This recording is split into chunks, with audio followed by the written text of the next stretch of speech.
Commander Krixaval stood on the bridge of his massive warship, watching the stars through the viewing window. His reptilian skin shifted colors slowly, from dark green to deep purple, showing his calm mood. The bridge around him hummed with quiet activity as his crew worked at their stations. For 3,000 years, the Zephyrian Empire had ruled the galaxy. They were perfect hunters, tall, strong, with claws that could cut through metal and skin that changed colors to hide them anywhere. Every species they had met had fallen before their might.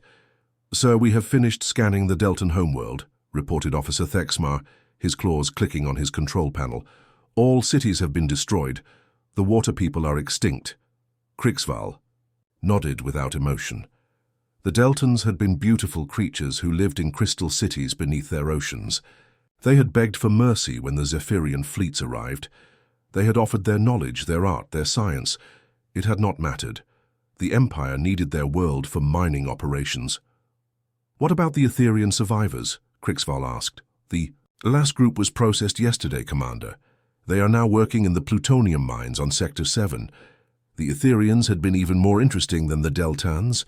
Made of living crystal, they could create the most beautiful music in the galaxy. Their songs could heal the mind and bring peace to any soul. When the Zephyrians conquered their world, the Etherians had sung their surrender songs, hoping to touch their attackers' hearts." Krixval remembered laughing at their naive hope. Zephyrians had no use for beauty or peace. They only understood strength and fear.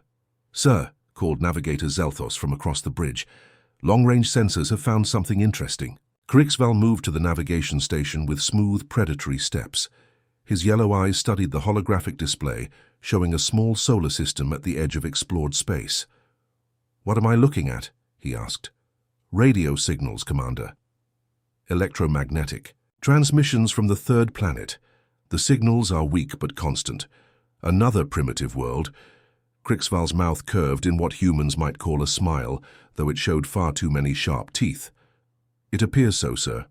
The transmissions contain what seems to be music and moving pictures, very basic technology." The bridge crew began to laugh, a harsh barking sound that echoed through the metal halls. Another world of soft, weak creatures who had barely learned to use electricity. "How entertaining. Show me these transmissions," Krixval commanded. The main screen lit up with strange images. Small bipedal creatures with smooth skin and tiny teeth. They seemed to enjoy making noise they called music and creating stories they watched on glowing screens. Some of the creatures had different skin colors, and they seemed to live in groups on a blue and green world. "They call themselves humans," Zelthos reported, "and they call their world Earth." "Humans," Krixval repeated the word, tasting it. "How pathetic they look. No claws, no natural armor, no camouflage abilities. They are even weaker than the Deltans were." "Sir, should we report this to High Command?" asked Thexmar. Krixval thought for a moment. The High Command was busy planning the conquest of the Corvan system, where a species of intelligent machines had been putting up actual resistance for several months. A world of soft creatures who had barely left their own planet would barely be worth the fuel needed to reach them. "Send a basic report," he decided. "Request a small harvesting fleet. Nothing more than 3 ships should be needed." "Yes, sir." "What classification should I give the species?" "Class D, primitive. Standard. Harvesting protocol." Krixval turned away from the screen, already losing interest. "They will make adequate slaves for the agricultural worlds." As his crew prepared the report, Krixval returned to his command chair. He had conquered 47 different species in his long career. Some had been smart, others had been strong, a few had even been brave. None of it had mattered in the end. The Zephyrian way was simple and had never failed. Arrive with overwhelming force, destroy any resistance, capture the survivors, and put them to work for the Empire. Any species that could not build faster than light, travel was no threat to warriors who had been perfecting the art of war for millennia. He looked once more at the images of the humans on the screen. They seemed to spend much of their time in large groups, sharing food and making strange facial expressions that might have been happiness. How foolish! Such emotional attachment would only make their conquest easier. "Commander," Zelthos called out, "the report has been sent. High Command acknowledges receipt and assigns Fleet Division 12 to handle the operation.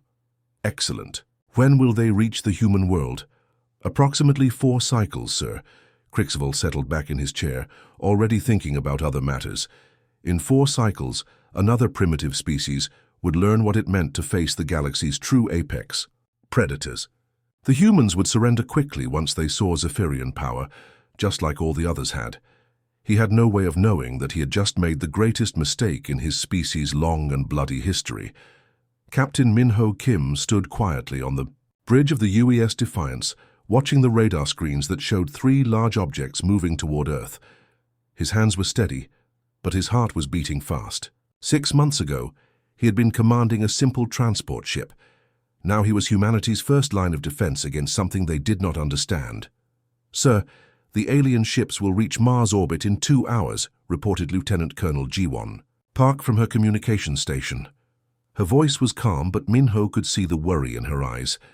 "Any response to our messages?" he asked. "Nothing, sir. They have been ignoring all attempts at contact."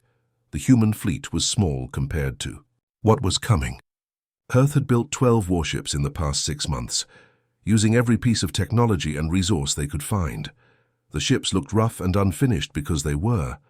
Humanity had never needed to build weapons for space combat before. "Sir," called out Weapons Officer Sun Ho Lee, "the alien ships are slowing down. They are huge, Captain." Through the main viewing screen, the Zephyrian vessels came into view. Each ship was 10 times larger than the biggest human warship. Their hulls were covered in strange patterns that seemed to shift and move like living skin. "Incoming transmission," Jiwon announced. The screen filled with the image of Commander Crixval. His reptilian face looked down at them with obvious amusement. His skin was shifting between green and yellow colors, and his mouth showed rows of sharp teeth. "Primitive creatures of the 3rd planet," Crixval's voice was deep and filled with laughter.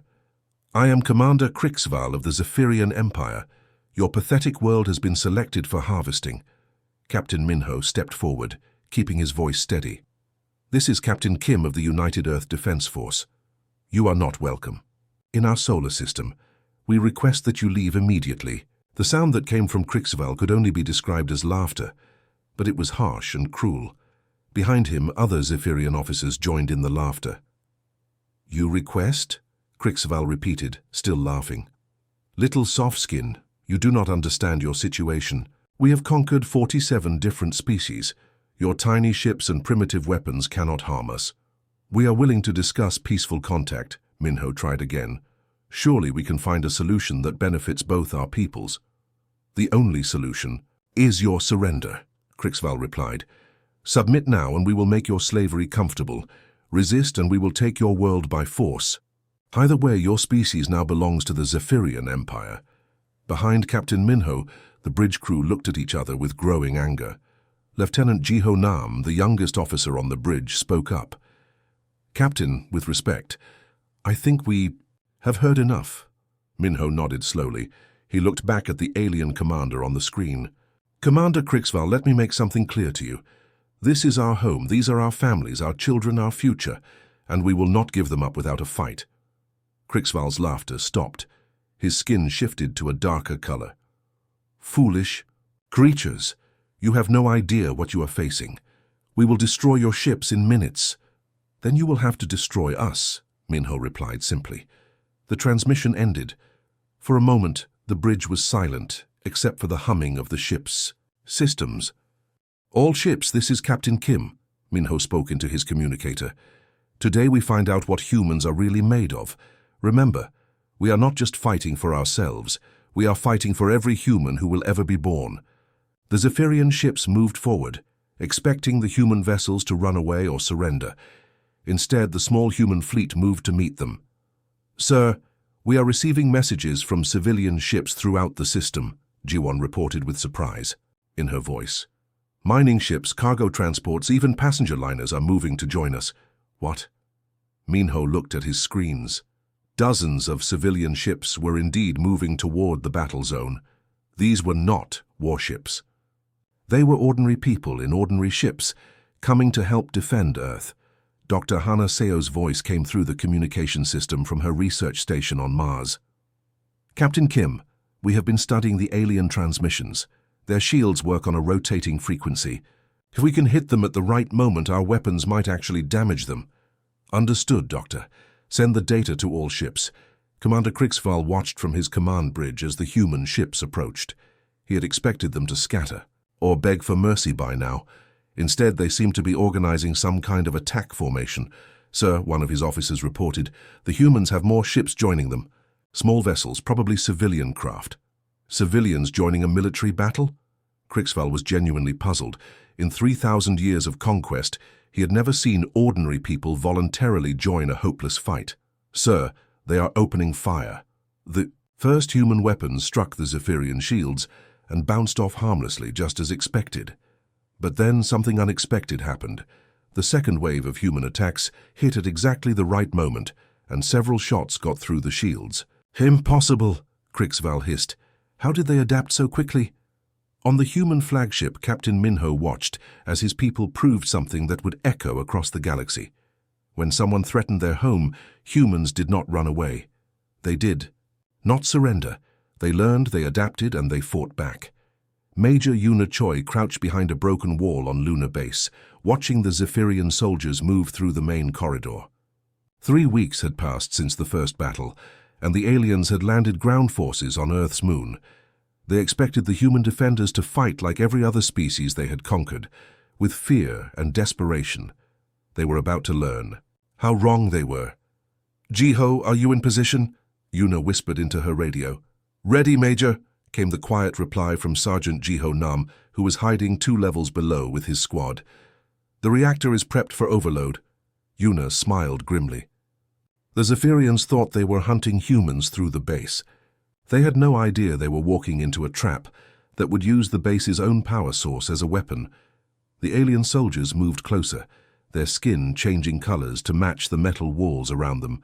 Their claws clicked softly on the floor as they searched for human survivors. These were elite Zephyrian hunters, each one capable of taking on 10 normal soldiers from any other species. Now, Yuna said simply, the explosion that followed could be seen from Earth. Lunar Base's fusion reactor went critical in a controlled blast that took out the entire Zephyrian assault team. From orbit, Commander Krixval watched in shock as his supposedly trapped prey had just eliminated his best ground forces. "How did they do that?" he demanded from his ship's bridge. "Sir, it appears they turned their own power station into a bomb," his tactical officer reported with confusion in his voice. "They destroyed their own base to kill our soldiers. That is impossible. No species destroys their own resources during battle. But the humans had done exactly that, and across the solar system they were doing it again and again. On Mars, Dr. Hana Seo worked frantically in her hidden research lab, studying pieces of destroyed Zephyrian equipment. Around her, other human scientists were taking apart alien weapons, armor and communication devices that had been recovered from battle sites. "I have found something interesting," she called to her team. "Their energy weapons use a specific crystal matrix. If we can make our own crystals vibrate at the same frequency, we can overload their weapons," finished Dr. Kyung-min, looking up from his computer screen. "Hana, this could work." While the Zephyrians were planning their next attack, the humans were already building new weapons based on alien technology. What had taken the aliens centuries to develop, humans were copying and improving in weeks. Captain Minho Kim stood on the bridge of his rebuilt flagship, watching reports come in from across the solar system. Human forces were not just defending. Anymore, they were attacking. "Sir, the mining station at Europa has successfully disabled 2 Zephyrian scout ships," reported Ji-won Park. "They used modified mining lasers with the new crystal technology. And from the asteroid belt, 3 more alien ships destroyed. The miners there have turned their ore haulers into ramming ships." Commander Krixval was reading similar reports from his end, but they made no sense to him. According to his officers, human civilian miners were flying cargo ships directly into Zephyrian warships, destroying both vessels in the process. "Sir, why do they keep doing this?" asked his second in command. "They are killing themselves to destroy our ships." "I do not understand it either," Krixval admitted. "Every other species tries to preserve their own lives during battle. These humans seem to think Destroying our forces is more important than surviving. What the Zephyrians did not understand was something that made humans different from every other species in the galaxy. When humans fought, they were not just fighting for themselves, they were fighting for their families, their children, their future, and they were willing to sacrifice everything to protect what they loved. On Earth, Lieutenant Soo-young Kim was coordinating with resistance groups around the planet. At only 22 years old, she had become one of humanity's most effective tactical commanders. The aliens landed near Tokyo, she reported to the command center. But the Japanese defense forces were ready for them. They used the subway tunnels to move troops without being detected. What about Europe? Asked General Tae-hyung Lim. The European forces have been sharing their successful tactics with everyone. The aliens expected to fight 12 different armies, with different strategies. Instead, they are fighting one unified human force that shares everything instantly. This was another thing that confused the Zephyrians. In their experience, different groups of the same species always fought each other for resources and power. But humans seemed to become more united when facing an outside threat. Dr. Hanaseo's voice came through the communication system with excitement. I have more good news. We have cracked their shield technology completely. Every human ship can now penetrate Zephyrian defenses. How long did that take you? Asked Captain Minho. 18 days, she replied proudly. Commander Krixaval had spent months studying human transmissions before the invasion. He had seen them fighting among themselves, competing for resources, arguing about everything. He had expected them to be easy to divide and conquer. Instead, the moment his ships appeared, every human disagreement had disappeared. They had instantly become a single, unified force, focused on one goal, making the aliens regret coming to their solar system. Sir, we are receiving casualty reports from all fronts, his communications officer reported nervously. We have lost 60% of our forces. Krixval stared at the tactical display showing the current battle situation. Somehow, in just 3 weeks, a species that had never fought a space war had learned to defeat warriors who had been conquering the galaxy for 3,000 years. Admiral Vorthak stood in the main command center of the Zephyrian homeworld, staring at the huge display screen that showed their empire. Red warning lights blinked across dozens of star systems. Each red light meant the same thing, rebellion. Explain this to me again, the Admiral said slowly, his voice filled with dangerous calm. How has one primitive world caused this much trouble? Commander Krixaval shifted uncomfortably, his skin changing to nervous gray colors. Sir, the humans have done something we have never seen before. They are not just fighting for themselves, they are teaching others to fight. Teaching? What do you mean, teaching? They have been sending messages to every world we control. Battle, plans, weapon designs, tactics, everything they learn about fighting us they share with our slaves. Admiral Vorthak's claws scraped against his command table. For 3,000 years, the Zephyrian way of control had been simple. Conquer a world, scatter the survivors across different planets, keep them afraid and separated. No species had ever been able to organize resistance across multiple star systems. Sir, incoming message from the Etherian mining world, reported Communications Officer Lextar. The Crystal people have stopped working. They are demanding freedom. Send a punishment fleet, Vorthak ordered. Sir, we cannot. The punishment fleets are busy dealing with rebellions on 7 other worlds. Captain Kyung-Soo Park stood on the bridge of a ship that should not have existed. The vessel was built, with human engineering, powered by Etherian crystal technology, and guided by Deltan biocomputers. Around him worked beings from a dozen different species, all united by one thing. They had all suffered under Zephyrian rule. Sir, we are receiving confirmation from the Corvan system, reported his communications officer, Min Seo-yoon. The machine people have successfully driven out the Zephyrian garrison. And from the water worlds, the Deltan survivors have taken control of 3 ocean planets. They are using the human submarine warfare tactics we taught them. Captain Park smiled. 6 months ago, he had been defending Earth with primitive weapons. Now he commanded a fleet of ships that combined the best technology from every species the Zephyrians had ever conquered. The key had been communication. While the Zephyrians kept their conquered peoples separated and afraid, humans had done the opposite. They had reached out to everyone, shared everything, and most importantly, they had given hope. "Sir, message coming in from Earth," Minseo announced. "Dr. Hana Seo has finished analyzing Zephyrian command protocols. She is sending the data to all rebel groups." On Earth, Dr. Hana Seo worked with a team that now included beings from 12 different species. The laboratory buzzed with activity, as humans, Etherians, Deltans, and others worked together to understand their common enemy.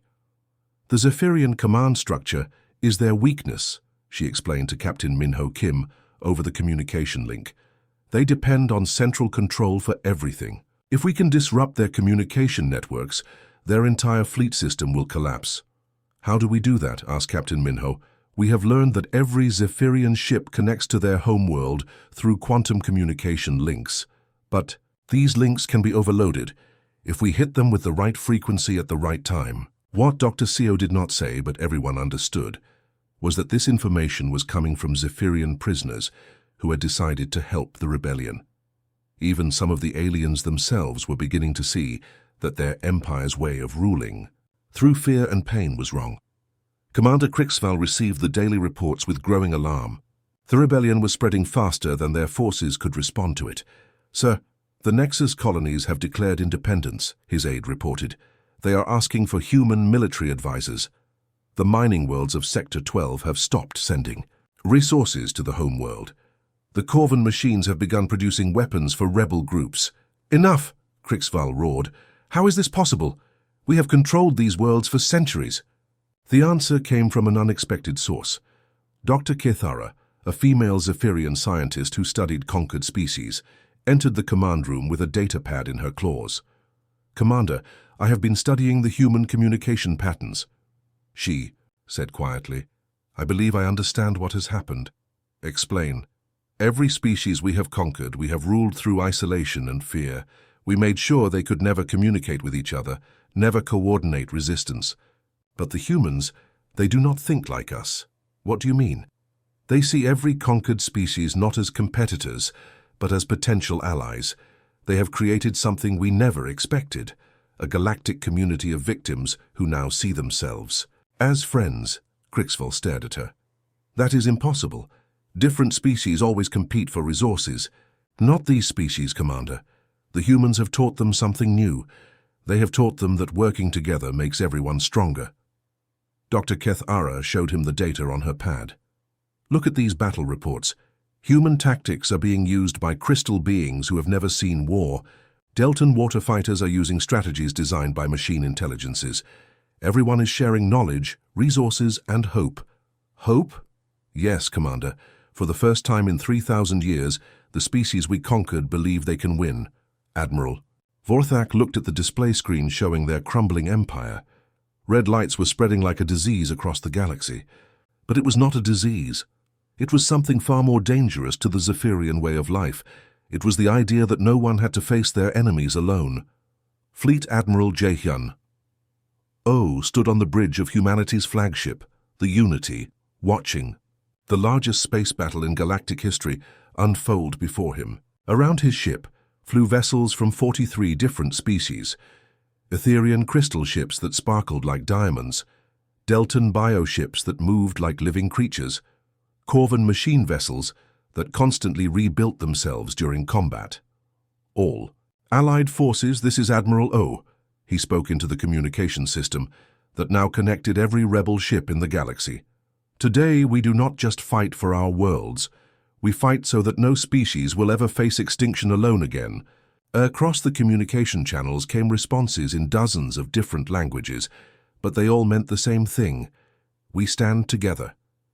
Commander Krixval led what remained of the Zephyrian home fleet in their final desperate attack. His massive flagship, the Void Render, had been the terror of the galaxy for centuries. Now it flew toward an impossible sight, former slaves fighting alongside their liberators in perfect coordination. "Sir, the enemy fleet is twice our size," reported his tactical officer, fear clear in his voice. "It does not matter," Krixval replied, though his skin had turned the pale gray of deep worry. "We are Zephyrians. We are the apex predators of this galaxy." But as the battle began, it became clear that something fundamental had changed in the universe. Lieutenant Soo-young. Kim, now commanding a squadron of mixed-species fighters, led her pilots in an attack pattern that no military academy had ever taught. Human creativity, Etherian precision, and Deltan intuition combined into something that was greater than any single species could achieve. "Dragon Squadron, follow my lead," she called out as her fighters dove toward the Zephyrian flagship. Behind her flew pilots from 6 different worlds, all trained in the new way of fighting that humans had brought to the galaxy. The Zephyrians had always won through superior technology and overwhelming force. But now they faced something they had never encountered: enemies who learned from each other, supported each other, and refused to abandon each other. Dr. Hana Seo monitored the battle from the command center on Earth, coordinating with scientists from every allied species. "Admiral, the Zephyrian flagship's shields are failing. They are trying to retreat." "Let them go," Admiral O replied. "This battle was never about destroying them. It was about showing the galaxy that bullies can be stopped." But Commander Krixval was not retreating.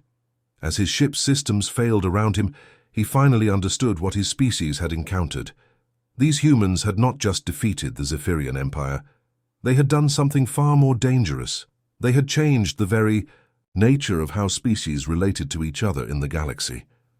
"Sir, multiple hull breaches on deck 7 through 12, his engineer reported. "Weapon systems offline. Life support failing." Through his ship's failing screens, Krixval watched human rescue ships moving toward damaged Zephyrian vessels.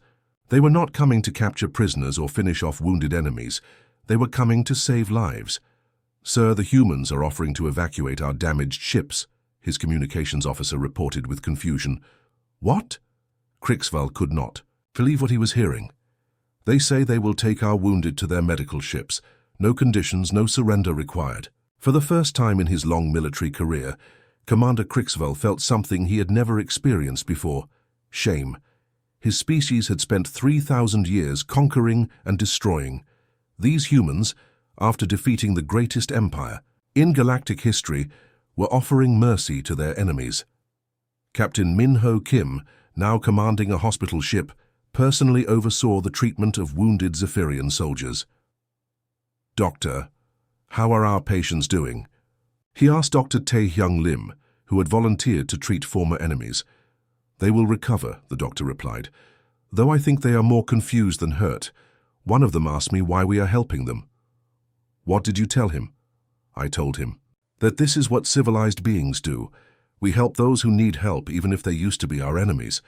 Admiral Vorthak, the supreme commander of the Zephyrian Empire, sat in his command bunker on the homeworld, watching the final reports come in. His empire was gone. Rebellions had succeeded on every conquered world. His fleets were scattered or destroyed. But strangest of all, the humans were offering peace terms that no conqueror in galactic history had ever offered. "They want to establish something called the Galactic Defense Coalition," his aide reported. "Any species can join, including us. The only requirement is that members promise never to attack or conquer other species. And if we refuse, they say they will leave us alone on our homeworld, but they will defend any species we try to attack in the future."